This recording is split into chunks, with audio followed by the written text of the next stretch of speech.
The unsurpassed, penetrating and perfect truth is seldom met with, even in 100,000 myriad kalpas. Now we can see and hear it. We can remember and accept it. I vow to make the Buddha's truth one with myself. Homage to the Buddha, homage to the Dharma, homage to the Sangha. Well, first I'd like to thank everybody for coming here today. All those of you who brought offerings, those of you who didn't, those of you who just come through the snow, we all really appreciate for being here today, because it's a little snowy out there. And we could sort of think, oh, it's too snowy. We could also think, how beautiful it is. It's beautiful, it's lovely. So maybe you'll travel safely today. But it's really nice, and a lovely ceremony that we all participated in. Thank you. Thank you, thank you. So today I'm going to talk about harmony. It seems kind of fitting, because the ceremony we just did is a perfect practice of harmony. We all do it together. Actually, all our ceremonies we do together. But this one, we're all passing things from one to the other. We're all singing the scriptures, reciting the scriptures. The monks are standing around the side as we all pass the offerings, and we're all just standing there offering our gratitude in return. There's a mutual offering and a lovely demonstration of the harmony of the Sangha, monastic and lay trainees, all of us together. And those of you who've never been here before in your lives, harmony of all of us together. Grateful to have all of us here. Gratitude, mutual gratitude. In the time of the Buddha, when monks were learning to live together, the Buddha constantly stressed the importance of harmony. You guys have got to get along. Milk and water blending together. It was like milk and water blending together. People living, especially monks, and living in harmony together, getting along. Some of them came from rich families, some of them came from poor families, from all the different castes, some from the untouchable Dalit class. And these guys had to get along. And this was new to many of them, because they had not had this. The Buddha didn't care. He had accepted people from all those different castes. And he said, you have to learn to live together. And they did. They had to practice that together. Because they all had the same intention. They were all wanting to do something about themselves. They were all wanting to find the truth, no matter who they were or where they came from, what their circumstances. Both monks and lay people all had that wish to do something about themselves, do something to have a happier, better life, to be able to create less suffering. And it's still the same today. And the Buddha also set up the mutual support of monks and lay people. Now, as we know, the monks depended completely on the lay people for food, clothing, shelter, medicine, the four requisites. They had nothing of their own. People provided these things for the monks, and the monks would practice the precepts and do their training and teach the lay people.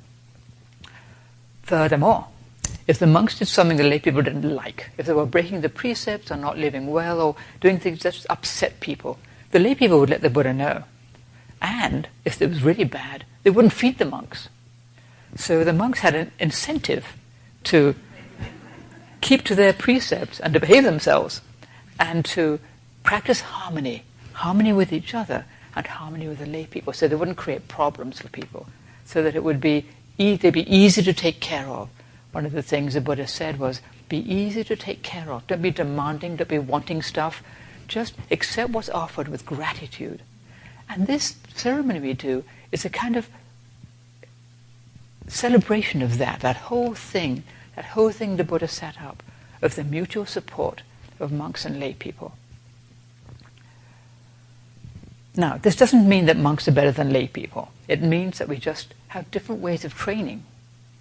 Sometimes people think monks think they're better, but actually we don't, because we know we're not. But we have different ways of training. Some people want to be monks, most people don't. And yet, we can all train together diligently. And this is what unites us, that we all are practicing the way together. We're all trying to do something about ourselves. Whether we've never been here before, or whether we're in some other religion, or whether we're devout Buddhists, that we're all trying to practice together and support each other, help each other in whatever way we can.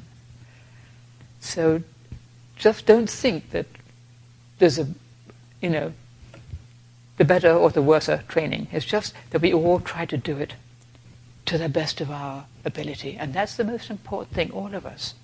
It's our faith and our sincerity that count. Our deep wish to practice the Dharma, or whatever religion we are, as wholeheartedly and truly as we can.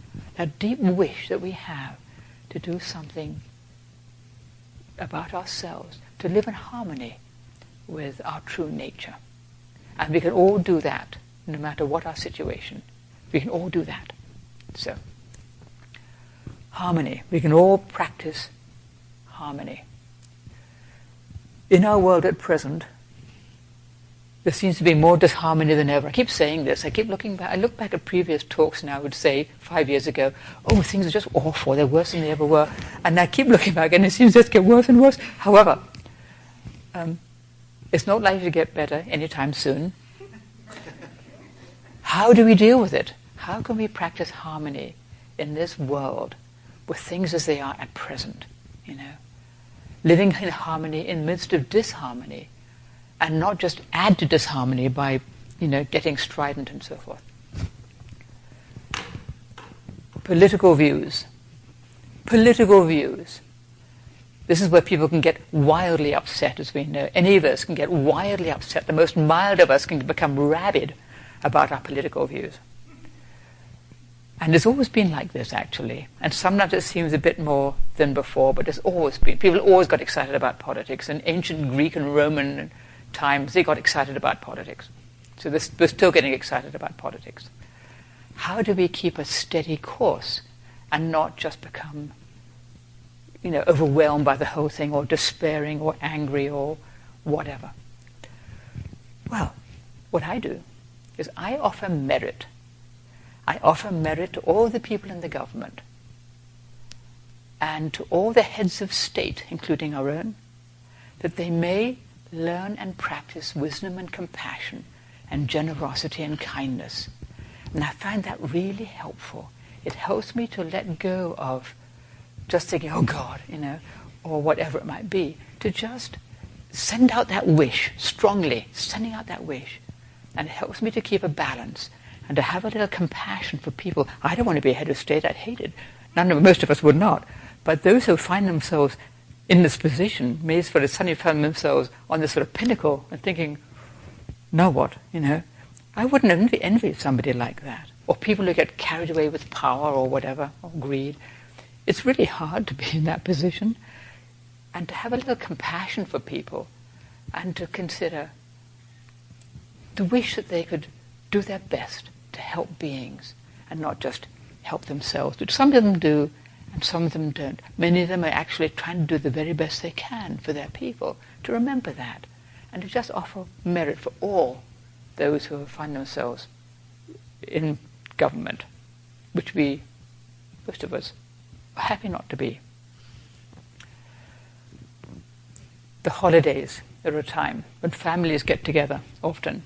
And there's even jokes about families fighting about politics and not getting along. Somebody stamps out of the house because they don't agree with dad, but who has different views. Well, we don't have to do that. To not unleash our conflicting views on each other and create disharmony. We don't have to take a stand and express our views. We don't have to stand up for everything we believe in and say everything we think.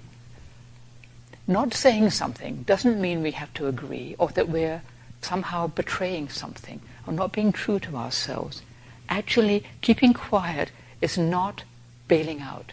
It's just not necessarily saying something. It's restraint. I don't have to tell everybody what I think about everything. And we all don't have to tell everybody what we think about everything, otherwise we get terribly noisy. We're not being insincere if we don't get into an argument about our political views.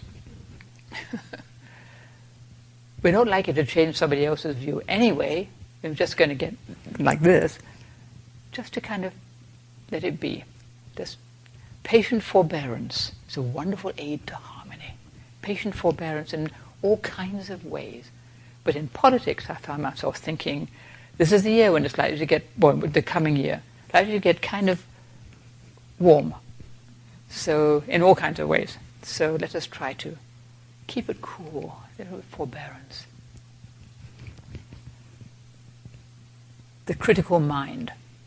The critical mind that looks for fault and what's wrong, especially with people in situations we don't like, whether in the main arena, whether in our own relationships. If we can see this critical mind arise and just recognize it for what it is, and not get carried away with it. Here I am thinking crabby thoughts about this person who I don't really like that much. But if somebody else was doing that thing whom I liked, would I get upset? No. It's because actually I have a prejudice against this person, or I don't like this person, or I know they're going to do that thing, and just there they go, they're doing it again. Just to see our mind do that. Maybe I don't have to get pulled off by that. Just to see what the mind is up to. Here we are. Here's our little critical mind. Once more. Getting upset, or getting righteous, or getting critical, judging, all that. It's awfully hard to keep a tab on that critical mind because it comes up so often in so many ways, both obvious and subtle ways. There's that little critical mind thinking it's seeing clearly, and actually it's just a little crabby judgment. All our strong opinions are likely to be one-sided. There's not many. I kind of think any strong opinion I might have which is not somewhat one-sided, which means I don't see the other point of view. So maybe I can just back off a little bit.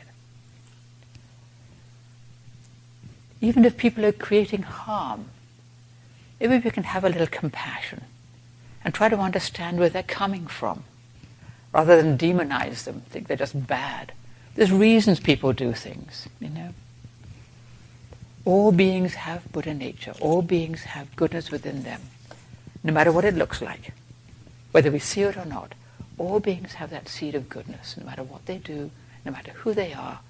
And if we can just trust in that, even if we don't like what people are doing, to just trust that there's something good in there. Trusting people's good intentions, That people are mostly trying to do the best they can. Even people doing dreadful things, they're trying to do, in some way, to do the right thing. Even when they seem to be completely selfish, they're just afraid. Oh, we know what fear is like. We're all selfish. We all have selfishness. It's not that they're especially bad. We're like that too. We just have to work with our own selfishness and not get all judgmental and righteous when other people don't seem to be getting a handle on it, when they seem to be just kind of spreading it around. Maybe we can have compassion. We're not that separate from other people. Somebody who just seems to be doing harm, to have a little compassion. It's not a happy life to be harming people, no matter who you are. It's not good. So we could maybe have some sympathy. Doesn't mean we have to condone what's clearly harmful. Sometimes we do have to say something. We have to stand up and say, no, we need to do something about this. This is not good. Not we just say, oh, well, everything's fine, I'll just be harmonious. Just sometimes we have to say, no, I'm not doing that, or this is not right. But if we can do it without righteous anger, it helps a lot. If we're righteous and angry, we create more disharmony. But if we can try to do it with a kind heart as best we can, then it is much better, and maybe probably more effective. If somebody is screaming at us, we tend not to hear them, but if they can talk to us patiently and kindly, we're more likely to listen, and the same goes the other way. Well, practicing harmony takes work. Relationships take work. They don't just fall into our lap. We have to work on harmony. We have to work on getting along with people. That's why the Buddha kept talking to his monks about getting along. You've got to work at it. It doesn't just happen naturally. You've got to really work at getting along together. Especially when there's a difficulty or a misunderstanding. How do we work things out? Well, if there seems to be a problem with somebody, maybe we can find a wise way to resolve it. If we think someone's making a mistake, or that there's generally a mistake being made somewhere, Well, perhaps check with some other people. Am I right in seeing this? Is this and not just people who agree with us either, but people who might disagree. What do they think? And maybe get a more balanced view before we get too excited. Are we seeing clearly, Is there having difficulty with somebody? Maybe there's a misunderstanding. Maybe I'm wrong. Maybe I misheard. Maybe they're not doing what I think. I find most of the time, if I'm thinking somebody's doing something dreadful out of the evil intent or something, I don't usually do that, but that somebody's, doing something really selfish or thoughtless or whatever, usually I'm wrong, actually. They're trying to do the right thing, or I misperceived the situation. They're not doing it at all. Or they misunderstood something, and actually we can work it out. It's nearly always that. That's nearly always the case. That actually we can work it out. The person's perfectly reasonable. They're not being crazed with self and badness.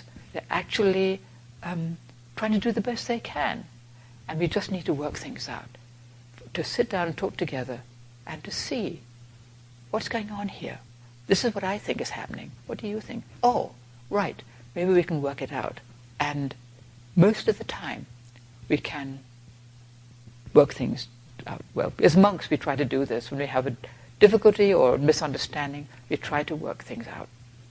Sometimes you might need a third person there to referee if it's really bad, but often you can just work it out with the other person, whatever it is. Being still and mindful and not just getting upset. Getting upset doesn't really help. And if we're upset, maybe wait before we take on the thing. Just wait until we can be reasonable. If we're having a problem with somebody, try to talk in a constructive way. How can we get along better?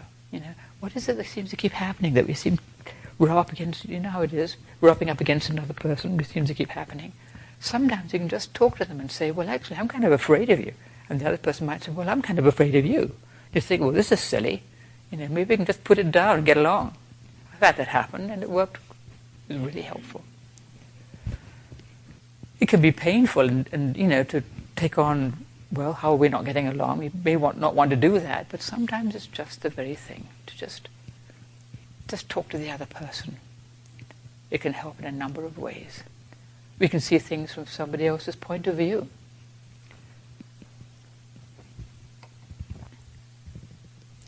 Now this harmony within ourselves, either practicing harmony with others, but harmony within ourselves. Harmony of body. Taking care of the body but not getting obsessed with it. Not forcing ourselves to try to do far more than we can reasonably do. Straining ourselves to try and get everything done at once. Living in a huge stressful situation because we insist on doing everything and been doing it all my way, to actually just relax the grip a bit. Not forcing ourselves to do more than we can actually do. Not getting all stressed out about everything. And with the body, not overindulging it either. We know what that's like. We know when we're doing that.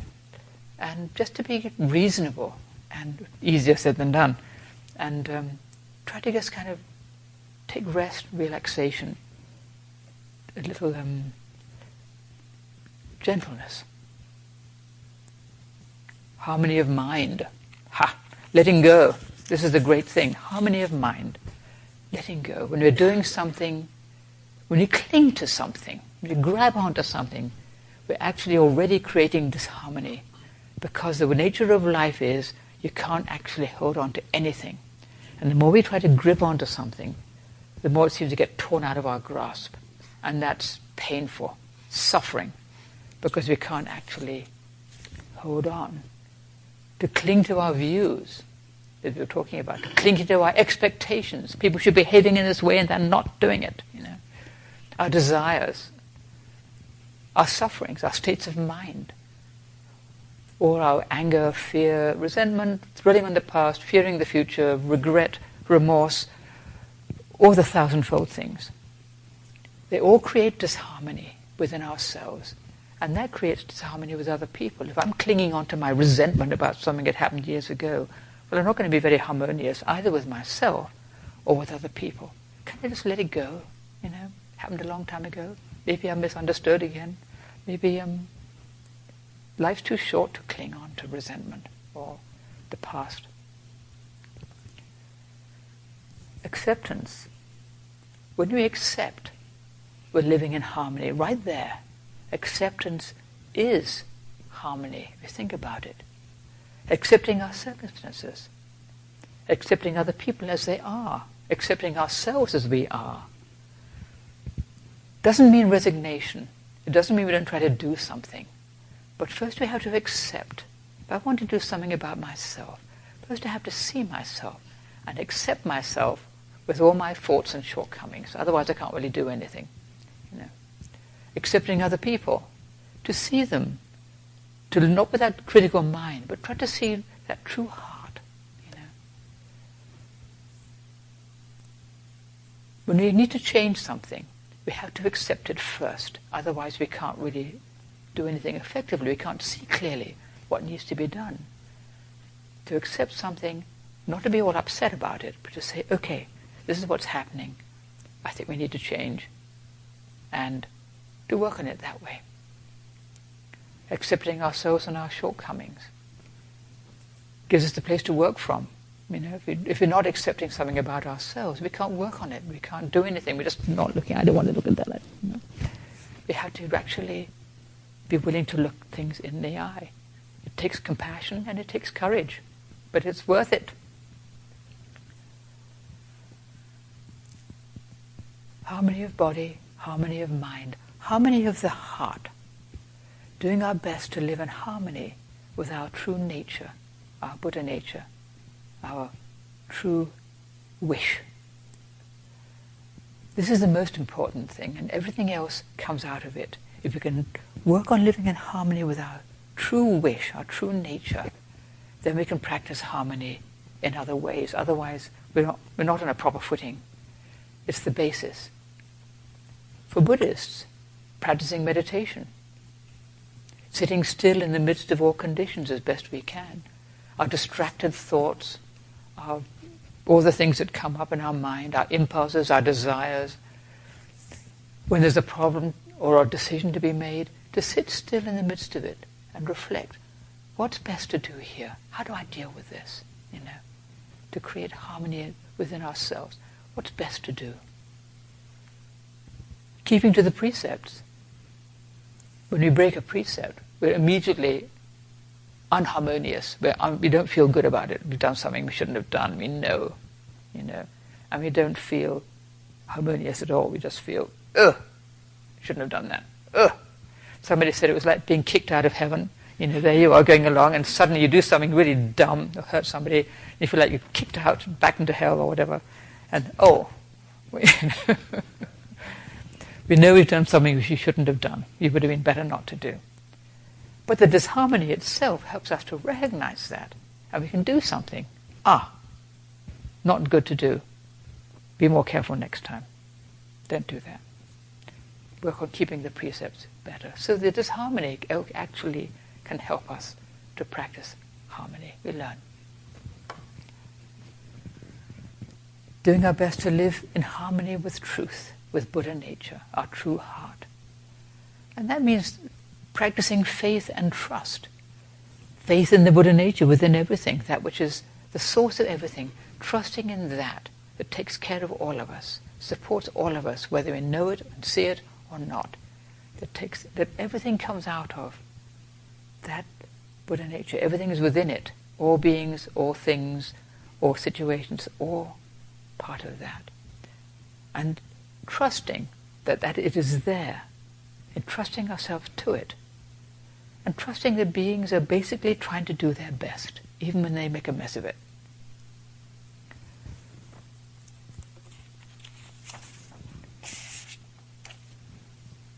And when the critical mind does arise, and we're making judgments about people, or judgments about ourselves, or getting upset about something, or we're all worried and fearful, all these many things that create disharmony, to do our best to recognize them for what they are, to sit still right in the midst of it all, with faith that there is a way through, that there is something that supports us, that fundamentally there's goodness in our world, that there's compassion within the situations that we encounter. Faith. Faith in the three treasures. Faith in the Buddha nature within all things. Trusting it's there even when we don't see it. Faith in the Dharma, the medicine for all suffering. If we practice the Dharma, practice the teaching, it will help us, it does help us. It helps us find our way in the midst of all the conditions of our lives, even when it seems really messy. It will help us. Doing our best to put it into practice with faith. Faith in the Sangha, in each other, trusting the good intentions of each of us, that each of us is trying to do our best. Even when we have trouble getting along, this person I have difficulty with, they're actually trying to do their best too, and maybe I'm misunderstanding something. Maybe I can give them a break. Maybe I can just talk to them. Maybe I can see their good qualities. Even if they drive me crazy, I can see the good aspects, faith in that. Faith in that which is the source of all of us and of everything that we all come back to. That's the basis of our practice of harmony, just doing our best to live in harmony with that, in harmony with our true nature that we all have. And these are some of the ways that we can practice harmony in our not terribly harmonious seeming world. And that helps us, and it helps everything. And that's our talk for the day.